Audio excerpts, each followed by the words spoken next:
Delhi BJP के media department ने आप रहनुमा आतिशी को भेजा कानूनी नोटिस। कहा पार्टी बदलने के लिए दबाव बनाने वाले अपने इल्जामात को करें साबित या मांगे मुआफी, वरना दर्ज होगा हतक इज्जत का मुकदमा। आप रहनुमा संजय सिंह की जमानत पर अदालत ने तय की शर्तें। मीडिया से केस से मुतालिक नहीं करेंगे बात, ईडी की जांच पर भी नहीं कर सकते तबसरा। दिल्ली हाई कोर्ट में अरविंद केजरीवाल की गिरफ्तारी पर हुई समाअत, अदालत ने रखा फैसला महफूज। बीजेपी के सीनियर रहनुमा इंतखाबी मैदान में। अमित शाह ने उत्तर प्रदेश के मुजफ्फरनगर और राजनाथ सिंह ने गाजियाबाद में की इंतखाबी रैली। स्मृति ईरानी ने खजुराहो से पार्टी उम्मीदवार की हिमायत में की रैली। नड्डा ने राजस्थान के झालावाड़ में की इंतखाबी रैली।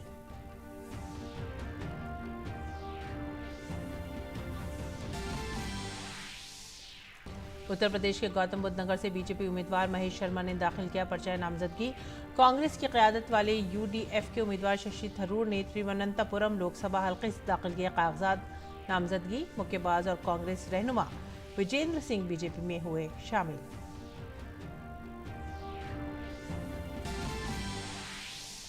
केरल के वायनाड में कांग्रेस रहनुमा राहुल गांधी ने दाखिल किया पर्चा नामजदगी। सीपीआई उम्मीदवार एनी राजा ने भी दाखिल किए कागजात नामजदगी। वहीं दिल्ली में कांग्रेस सदर मल्लिकार्जुन खड़गे का डोर टू डोर कैंपेन।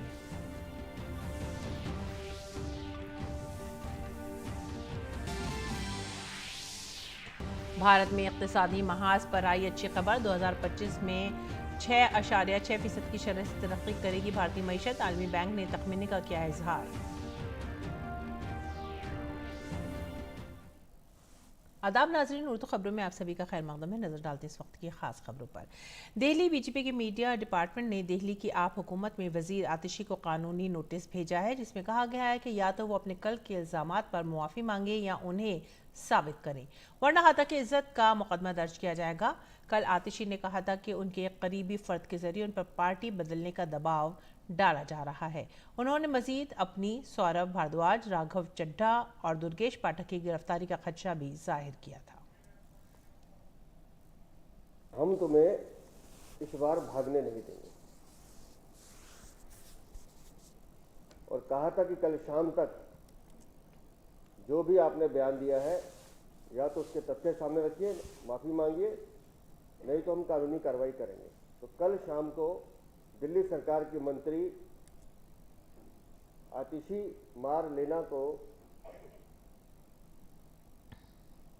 हमारे मीडिया विभाग की तरफ से डेफिमेशन नोटिस दे दिया गया। और आम आदमी पार्टी के रहनुमा और राज्यसभा मेंबर पार्लियामेंट संजय सिंह की तिहाड़ जेल से रिहाई का अमल शुरू हो गया है। सुप्रीम कोर्ट से जमानत मिलने के बाद आज ट्रायल कोर्ट ने जमानत की शराइत का फैसला किया है। अदालत ने कहा है कि संजय सिंह सबूत के साथ छेड़छाड़ नहीं करेंगे, वो दिल्ली एनसीआर से बाहर नहीं जाएंगे। अगर आपको दिल्ली एनसीआर छोड़ना है तो आपको इसकी इत्तला देनी होगी, उन्हें अपना पासपोर्ट भी जमा कराना होगा। संजय सिंह के लोकेशन की निगरानी की जाएगी, तहकीकात में ताउन करना होगा। केस के हवाले से कोई तबसरा या बयान नहीं दे सकते। और इस बीच दिल्ली हाई कोर्ट ने अरविंद केजरीवाल की अर्जी पर अपना फैसला महफूज कर लिया है। इस अर्जी में केजरीवाल ने शराब घोटाला में अपनी गिरफ्तारी को चैलेंज किया है। इस मामले में ईडी ने उन्हें गिरफ्तार किया था। फिलहाल वो अदालती हिरासत में है। केजरीवाल की तरफ से पेश हुए एडवोकेट अभिषेक मनु सांघवी ने गिरफ्तारी के वक्त पर सवालात उठाए। ये दलील दी गई कि ईडी के पास गिरफ्तारी के लायक सबूत नहीं है। ये गिरफ्तारी PMLA की दफात पर पूरी नहीं उतरती। इस बात से इनकार करते हुए कि केजरीवाल ने समन को नज़रअंदाज किया था, सांघवी ने कहा है कि उनके घर पर केजरीवाल का बयान रिकॉर्ड करने की कोई कोशिश नहीं की गई। इसके जवाब में additional solicitor general SV Raju ने ईडी की तरफ से दलील दी। उन्होंने कहा कि PMLA के तहत जमानत पर गौर करते हुए अदालत को मुतमईन करना होगा कि मुलजिम ने जुर्म नहीं किया है। इस मामले में निचली अदालत से लेकर सुप्रीम कोर्ट तक कई मुलजिमान की जमानत की दरख्वास्तें मुस्तरद हो चुकी हैं। इससे जाहिर होता है कि अदालत उनके खिलाफ मनी लॉन्ड्रिंग के मुकदमे पर गौर करती है। अदालत ने फरीकैन के दलाइल सुनने के बाद फैसला महफूज कर लिया है। आम आदमी पार्टी के रुकने पार्लियामेंट संजय सिंह को जमानत मिलने पर बीजेपी के कौमी तर्जुमान शाजिया इल्मी ने कहा है कि संजय सिंह को जमानत मिल गई है और वो बरी नहीं हुए हैं। शाजिया इल्मी ने कहा है कि संजय सिंह के जेल से बाहर आने के बाद आम आदमी पार्टी में अंदरूनी कश्मकश बढ़ने वाली है। बीजेपी उनको खरीदने के लिए उनके एक बहुत करीबी से संपर्क साधा गया था। इस सब पर बातचीत करने के लिए साजिया आलमी मौजूद हैं, भाजपा की प्रवक्ता है। एक बड़ा आरोप अब लगाया है आतिशी मनलीला ने। देखिए, इस तरह के आरोप कोई नए नहीं हैं। जिस तरह से आतिशी का और सौरभ का नाम सामने आ रहा है और इस बात को खुद तस्दीक किया है अरविंद केजरीवाल ने और इसके बारे में बाकायदा बयान दर्ज है विजय नायर की तरफ से कि वो रिपोर्ट करते थे, तो खलबली मची हुई है। आतिशी जी अपने को बचाने के लिए और अपनी मान्यता पार्टी में बना के रखने के लिए इस तरह की बातें रख रही हैं। अगर वाकई में उनके इल्जामों में कोई सच्चाई होती तो आप बताइए वो पुलिस के पास क्यों नहीं गई, क्यों उन्होंने एफआईआर लॉन्च नहीं की, क्यों कोई भी सबूत या प्रमाण नहीं दिए, क्यों किसी भी नेता का नाम नहीं लिया। आज जो प्रेस कॉन्फ्रेंस की आतिशी ने, उसमें उन्होंने कहा कि उनके जो 4 नेता हैं, आतिशी, सौरभ भारद्वाज, दुर्गेश पाठक और राघव चड्ढा, एक एक करके इनको जेल में भेजने की तैयारी है और ये एक संकेत दिया जा रहा है कि भाजपा में आ जाए, नहीं तो फिर उनको जेल भेज दिया जाए। देखिए, जिसने चोरी की है और जिसकी चोरी पकड़ी गई है वो तो ऐसी बात कह रहा है। जब मनीष सिसोदिया की गिरफ्तारी होनी थी, जब कागजात सारे सामने आ गए थे, तो मनीष सिसोदिया ने क्या कहा, मुझे लगता है मेरे खिलाफ गिरफ्तारी होगी। जब अरविंद केजरीवाल जी 9 समन्स को ठुकरा कर नहीं जा रहे थे, उन्हें डर था ना इसी बात का, तो जानती हैं आतिशी जी भी, और इसीलिए उन्होंने 4 खास नाम लिए हैं। राघव चड्ढा जो डर के मारे इंग्लैंड में बैठे हैं, एक छोटी सी सर्जरी है जो हर जगह हो जाती है, बल्कि दिल्ली के ही सरकार के अधीन गुरु नानक आई सेंटर है जो उन्हीं का बनाया है, उन्हीं के अधीन है, वहां पे तो जा नहीं रहे हैं इलाज कराने के लिए, उसके लिए लंदन क्यों बैठे हैं वो। दूसरा सवाल, आतिशी और सौरभ, क्योंकि जानते हैं कि वो फंसने वाले हैं और गाज गिरने वाली है, और गाज कहां से गिर रही है, उन्हीं के लोगों से, विजय नायर से और अरविंद केजरीवाल से, और इसीलिए वो अपने को बचाने में लगे हैं और इस तरह के झूठे इल्जाम लगा रहे हैं। आप कह रहे हैं कि पार्टी टूटने वाली है, केजरीवाल के नेतृत्व को क्या आम आदमी पार्टी में चुनौती मिल रही है, ये आप इशारा कर रही हैं? नहीं, क्योंकि केजरीवाल जी गए हैं जेल में और सब जानते हैं अंदर की असलियत क्या है, और उन्हें पता नहीं है वो कब निकल कर आएंगे। और जिस तरह की उन्होंने हिंट दे दी है इन 2 बड़े नेताओं पर जो बाकायदा सरकार को चला रहे हैं, इसको लेकर बहुत ही आप कहिए अनसर्टेनिटी है, जानते नहीं है, बहुत ही अस्थिरता बनी हुई है कि आगे क्या होगा। धन्यवाद साजिया इल्मी। उनका कहना है कि दरअसल आतिशी के पास कुछ कहने को है नहीं, इसलिए इस तरह के आरोप लगा रहे हैं और उनके आरोपों में कोई सच्चाई नहीं है। अगर सच्चाई होती तो उन्हें सबसे पहले पुलिस कंप्लेन करनी चाहिए थी। कैमरामैन राहुल के साथ शैलेंद्र मिश्र, डीडी न्यूज, दिल्ली। और अब आगे बढ़ते हैं अगली खबर की तरफ। मरकजी वजीर अमित शाह ने उत्तर प्रदेश के मुजफ्फरनगर में एक जलसा आम से खिताब किया। अमित शाह ने योगी हुकूमत की तारीफ करते हुए कहा कि जब मैं 2014 में यहाँ आया था तो उत्तर प्रदेश के मुख्तलिफ मकामात से लोग नकल मकानी कर रहे थे, लेकिन 2017 में बीजेपी की हुकूमत आने के बाद योगी हुकूमत ने गुंडों की दहशत को रोक दिया है और अब यहाँ से गुंडों ने नकल मकानी शुरू कर दी है।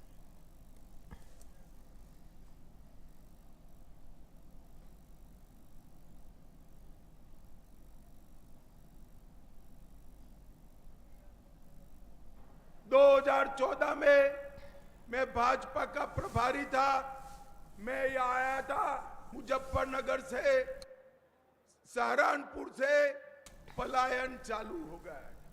यहाँ पर कोई सुरक्षित नहीं था। आपने 2017 में भाजपा की सरकार बनाई, योगी सरकार ने यहाँ पर गुंडों का आतंक बनकर यहाँ पलायन रोका है और लोगों को सुरक्षित किया है।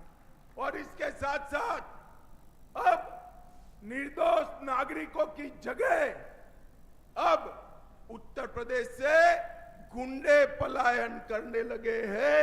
इस प्रकार की स्थिति उत्तर प्रदेश में बनाने का काम भारतीय जनता पार्टी की योगी आदित्यनाथ की सरकार ने किया है।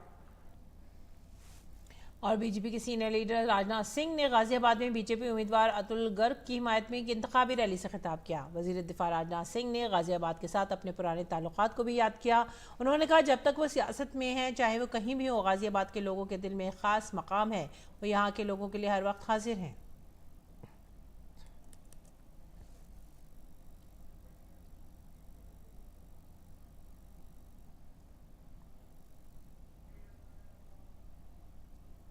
गाजियाबाद के साथ मेरा आत्मिक रिश्ता है।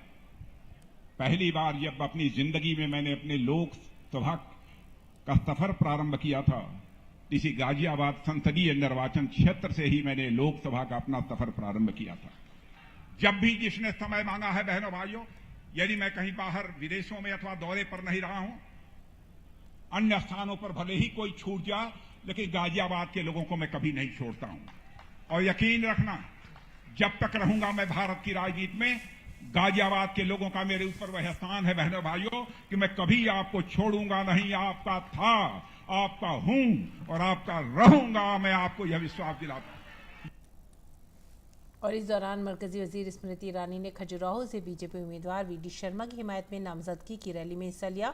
इस मौके पर उन्होंने कहा कि मैं इस इलाके से हूं जहां एक खानदान ने 5 दहाइयों तक हुकूमत की है। इस इलाके में ऐसा माहौल हुआ करता था कि बीजेपी में शामिल होने का मतलब मौत का सामान घर लाना था। इस खत्ते में माथे पर तिलक लगाना और होठों पर राम का नाम रखना अपने आप में एक सियासी लानत समझा जाता था। मैं उस क्षेत्र से हूं जहां पर 5 दशक एक खानदान का राज रहा है। उस क्षेत्र में कभी भारतीय जनता पार्टी का पटका पहनना मतलब मौत का सामान घर लाना, ऐसा वातावरण हुआ करता था। उस क्षेत्र में माथे पर तिलक लगाना, होठों पर राम का नाम होना अपने आप में एक राजनीतिक अभिशाप माना जाता था।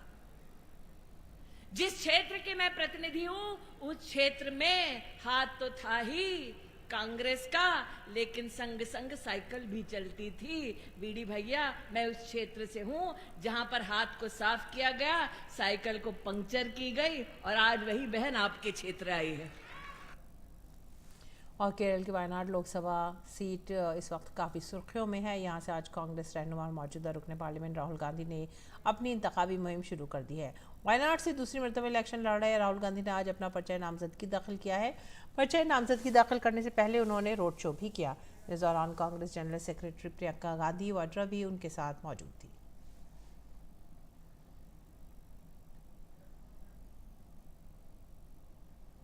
इस मरतबा राहुल गांधी का मुकाबला सीपीआई के जनरल सेक्रेटरी डी राजा की बीवी और सीपीआई उम्मीदवार एनी राजा और बीजेपी के रियासती सदर के सुरेंद्रन से है। एनी राजा ने आज अपने कागजात नामजदगी दाखिल किए हैं। कबल अजी एनी ने अपने इंतखाबी हल्के में रोड शो भी किया। पर्चे नामजदगी दाखिल करने के बाद उन्होंने अवाम के 2 मसाइल को सबसे अहम करार दिया। वायनाड के लोगों का मुतालबा है कि अगर वो इलेक्शन जीतती हैं तो वो लोगों में अपनी मौजूदगी का एहसास दिलाएंगी। एनी राजा ने कहा है कि इंसान और जंगली हयात की जंग भी एक बड़ा मसला है। केरल में दूसरे मरहले की वोटिंग 26 अप्रैल को होगी, जबकि नताइज का ऐलान 4 जून को किया जाएगा। Two sets of issues people are talking. I am traveling, or I am going to these areas to understand what are their expectations from me as a candidate, left front candidate. So what they are saying, they are first and everywhere they were asking me a question: will you be here if we vote you to the position as an MB? Then I am promising them that I will be here if the people, the voters, elect me from this constituency. So the human-animal conflict is one of the major issue, and left front government here, Comrade Pinarayi government is doing lot of things, but for a lasting solution, amendment to the existing law is so important. और लोकसभा इंतखाबात के पेश नज़र मुल्क भर में सियासी माहौल गर्म है। सियासी जमातों में इल्ज़ामात और जवाबी इल्ज़ामात का सिलसिला तेज़ी से आगे बढ़ रहा है।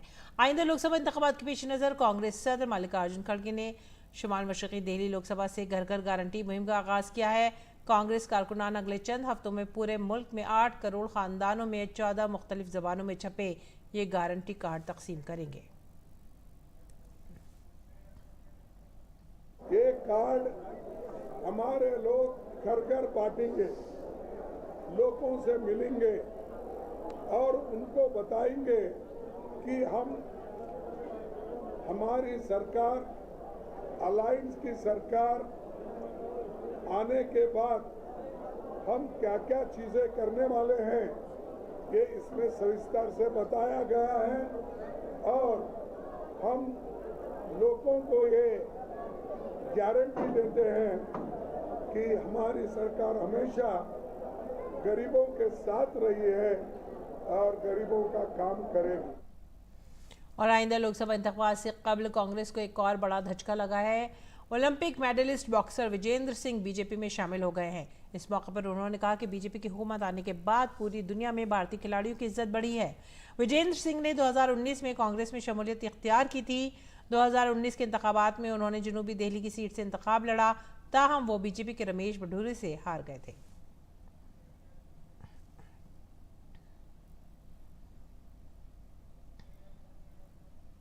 आज बीजेपी में शामिल हो रहा हूँ और एक तरह से कहते घर वापसी हो रही है मेरी। तकरीबन 19 में मैं चुनाव लड़ा था और ऑलमोस्ट 5 साल होने वाले हैं, अभी 4 साल होने वाले हैं। तो अभी कहते कि इंग्लिश में कहावत है गुड टू बी बैक, तो काफ़ी अच्छा लग रहा है। और जिस तरह से मान सम्मान खिलाड़ियों का देश विदेश में बढ़ा है वो काबिल तारीफ़ है। जैसे हम बाहर यूके में फ़ाइट करने जाते थे, दुबई में फ़ाइट करने जाते थे, आयरलैंड में फ़ाइट करने जाते थे, तो कई बार एयरपोर्ट पर बहुत सारी चीज़ें होती थी। लेकिन जब से हमारी बीजेपी सरकार आई है, मोदी गवर्नमेंट आई है, तब से एक बहुत सरल और कहते बहुत आसान तरीके से हम कहीं भी आ जा सकते हैं। भारतीय जनता पार्टी के उम्मीदवार डॉक्टर महेश शर्मा ने आइंदा लोकसभा इंतखाबात के लिए गौतम बुद्ध नगर से अपना पर्चा नामजदगी दाखिल किया है। पर्चा नामजदगी दाखिल करते वक्त उत्तर प्रदेश के नायब वजीर आला ब्रजेश पाठक और पार्टी कारकुनान की बड़ी तादाद मौजूद थी। डॉक्टर महेश शर्मा सियासी तौर पर अहम गौतम बुद्ध नगर लोकसभा सीट से 2 बार रुकने पार्लियामेंट रह चुके हैं। बीजेपी ने एक बार फिर उन पर इत्मीनान जाहिर किया है और उन्हें पार्टी का उम्मीदवार बनाया है।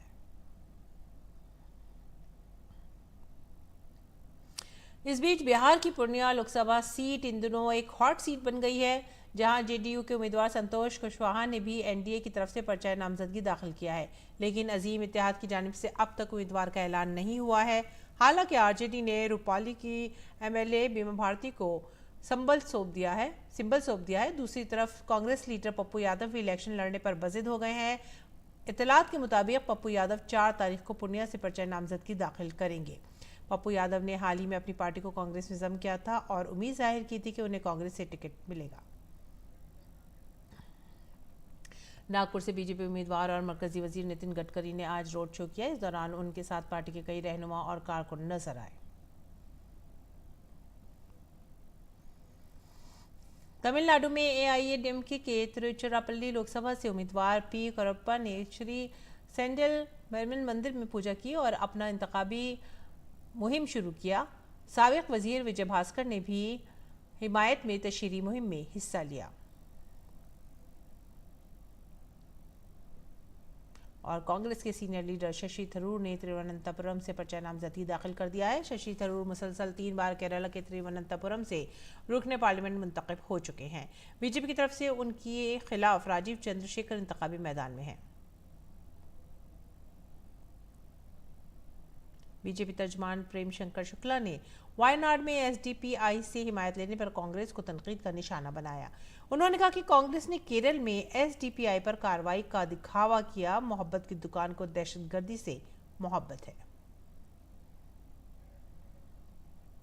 कांग्रेस के नेता राहुल गांधी एक तरफ रामलीला मैदान से देश को जलाने की धमकी देते हैं और उसके बाद जिस तरह वह वायनाड में जाकर पीएफआई का समर्थन करने वाली, आतंकी गतिविधियों का समर्थन करने वाली एसडीपीआई का चुनावी समर्थन लेते हैं। राहुल गांधी की पार्टी कर्नाटक में एसडीपीआई को प्रतिबंधित करने का पाखंड करती है और दूसरी तरफ वही केरल में जाकर आतंकवादियों के समर्थन से चुनाव लड़ते हैं। वो कांग्रेस पार्टी का आतंकवादियों से मोहब्बत का पैगाम लगातार जारी है। मरकजी वजीर दाखिला अमित शाह ने केरल में कांग्रेस की क़यादत वाली यूडीएफ को कल अदम इस्लामी दहशतगर्द तंजीम पीएफआई के सियासी विंग एसडीपीआई की हिमायत को मुस्तरद न करने पर कांग्रेस को तनकीद का निशाना बनाया। काबिल जिक्र है कि एसडीपीआई कल अदम तंजीम पॉपुलर फ्रंट ऑफ इंडिया का सियासी विंग है। उसने केरल में लोकसभा इंतखाबात 2024 के लिए कांग्रेस की ज़ेर क़यादत यूडीएफ को अपनी हिमायत का ऐलान किया है। एसडीपीआई के रियासती सदर अशरफ मालवी ने कहा है कि पार्टी ने केरल में कोई उम्मीदवार खड़ा नहीं किया है, लेकिन मुल्क के मुख्तलिफ हिस्सों में उसके 18 उम्मीदवार हैं। काबिल जिक्र है कि कांग्रेस ने पीएफआई के 1600 दहशतगर्दों के खिलाफ मुकदमात वापस ले लिए थे और पीएफआई के सियासी विंग एसडीपीआई के साथ इत्तेहाद भी किया था। वजारत दाखिला ने मुख्तलिफ मुजरिमाना मामलों की वजह से पॉपुलर फ्रंट ऑफ इंडिया और मुतअद्दिद दीगर इस्लामी तंजीमों और यूएपीए के तहत 5 साल के लिए पाबंदी आयद कर दी थी। कर्नाटक के रामनगर में अपना रोड शो के दौरान मरकजी वज़ीर दाखिला अमित शाह ने कहा कि एक तरफ बेंगलुरु में धमाके हो रहे हैं तो दूसरी तरफ एसडीपीआई ने कांग्रेस की हिमायत की है। अगर ये सच है तो क्या कांग्रेस हुकूमत में कर्नाटक महफूज है? बेंगलुरु में धमाके हो रहे हैं और दूसरी ओर अभी मुझे खबर मिली कि कर्नाटक में एसडीपीआई ने कांग्रेस को समर्थन दिया है। अगर ये बात सही है तो कर्नाटक की जनता कांग्रेस की सरकार में सुरक्षित रह सकती है क्या? और भारतीय मईशत के हवाले से आलमी सतह पर मजबूत रुझानात देखे जा रहे हैं। मईशत के महाज पर भारत के लिए एक और अच्छी खबर आई है। वर्ल्ड बैंक ने अंदाजा लगाया कि साल 2024 में भारत की मईशत 7.5% की शरह से तरक्की करेगी।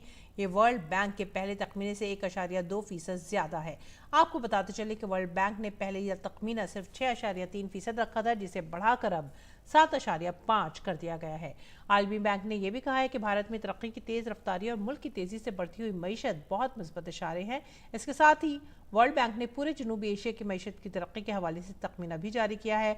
वर्ल्ड बैंक के मुताबिक पूरे जनूबी एशिया में शरह नमू 6% रहेगी। भारतीय मईशत की रफ्तार तेज है। सुप्रीम कोर्ट ने कुछ रियासतों में माली बदइंतजामी से मुतालिक बड़ा फैसला सुनाया है। कुछ दिन पहले सुप्रीम कोर्ट ने रियासत केरल को माली साल 2023-24 के लिए 10,722 करोड़ रुपए के इजाफी कर्जे लेने से अबूरी रिलीफ देने से इनकार करते हुए कहा था कि केरल की माली बदइंतजामी से पैदा होने वाली माली मुश्किलात अबूरी रिलीफ के हुसूल की बुनियाद नहीं हो सकती। केरल की तरफ से यह दलील दी गई थी कि मरकज आर्टिकल 293 के तहत रियासत के कर्ज लेने के इख्तियारात को मुनज़्ज़म नहीं कर सकता, क्योंकि यूनियन सिर्फ मरकजी हुकूमत से मांगे गए कर्जों पर ही शराइत आयद कर सकती है, दूसरी सूरत में नहीं। इसके बरक्स यूनियन की तरफ से यह भी कहा गया है कि अगर आर्टिकल 293 को इस तरह से पढ़ा जाता है तो उससे इल्तिजामात बेकार हो जाएंगे, क्योंकि मरकजी हुकूमत को कर्ज दहिंदा की तरफ से कोई वाज़ेह इल्तिजामात न होने की सूरत में ऐसे कर्जों पर शराइत आयद करने का फितरी इख्तियार होगा।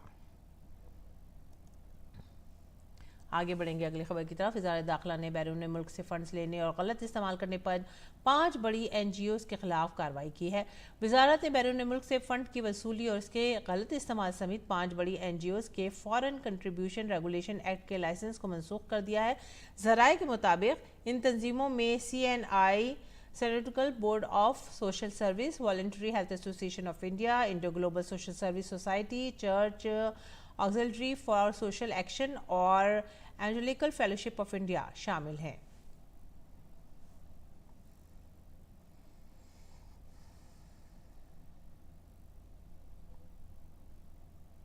छत्तीसगढ़ के बीजापुर कौरचोले के जंगल में हुए इनकाउंटर में अब तक 13 नक्सलियों की लाशें बरामद हुई हैं। काबिल जिक्र है कि छत्तीसगढ़ के बीजापुर में नक्सलियों के साथ तसादुम में सिक्योरिटी फोर्सेस को बड़ी कामयाबी मिली है। इसमें DRG, CRPF, cobra, Bastar fighters, Bastar या बटालियन और CAF एहलकारों की मुश्तरका टीमें शामिल हैं। सिक्योरिटी एहलकार ने भारी मकदार में असला भी बरामद किया है, जिसमें INSAS LMG और AK-47 जैसे ऑटोमेटिक असलहे भी बरामद किए गए हैं। रुख करेंगे आलमी खबरों का।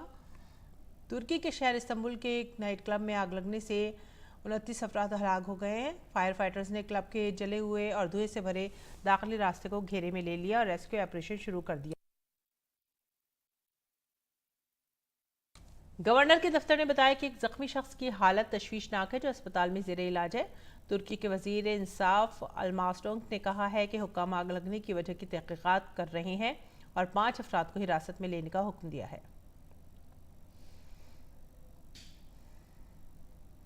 अगली खबर इराक से। जनूबी इराक में एक सड़क हादसा पेश आया। जनूबी इराकी शहर बसरा में एक रेफ्रिजरेटर ट्रक बच्चों को के एक ग्रुप से टकरा गया, जिसके नतीजे में स्कूल के 6 तलबा हलाक हो गए और 14 दीगर जख्मी हुए हैं। पुलिस ने बताया कि ट्रक की ब्रेक फेल होने के बाद ड्राइवर ने कंट्रोल खो दिया और करीबी प्राइमरी स्कूल के तलबा के एक ग्रुप पर चढ़ गया, जो बसरा के शुमाली मज़ाफ़ात में वाक़ हरता शहर में सड़क के किनारे चल रहे थे। अस्पताल में बताया गया कि बाद जख्मी बच्चों की हालत तशवीशनाक है और उनके सर पर शदीद चोटें आई हैं। पुर्तगाल के वज़ीर आज़म लुइस मॉन्टेनेग्रो ने आम इंतखाबात में कामयाबी के बाद हलफ उठा लिया है। डेमोक्रेटिक अलायंस इत्तेहाद ने 10 मार्च को होने वाले इंतखाबात में मौजूदा सोशलिस्ट पार्टी के मुकाबले में बहुत कम फ़र्क से कामयाबी हासिल की है। मॉन्टेनेग्रो ने कहा है कि उनकी हुकूमत अपने 4.5 साला मैंडेट के अख्ताम तक हुकूमत करने के लिए पुरज़्म है। मॉन्टेनेग्रो ने आजिज़ी, हुब्बुल वतनी के जज्बे और मज़ाकरात की सलाहियत के साथ काम करने का वादा किया है। उन्होंने अपोजिशन से ताउन की भी दरख्वास्त की है।